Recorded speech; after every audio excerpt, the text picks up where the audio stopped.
прв пат, после 27 години спор, имаме решение кое што е прифатено од двете влади. Имаме решение. Имаме, да, кое што е прифатено од двете влади, меѓутоа владите не се тие кои што одлучуваат сами за вакви прашања.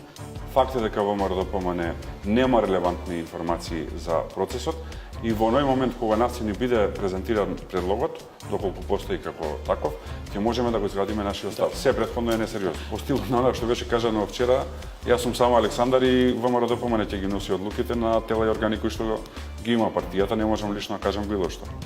Претпоставам дека ќе треба да се отвора уставот. Ќе се обезбедат ли 2/3 во парламентот? Во оваа прашање мора да ја делиме суштината од формата.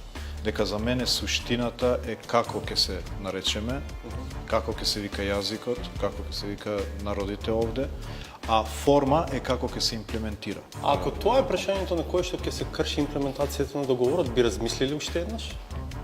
Во која смисла? Па да поддржите уставна промена.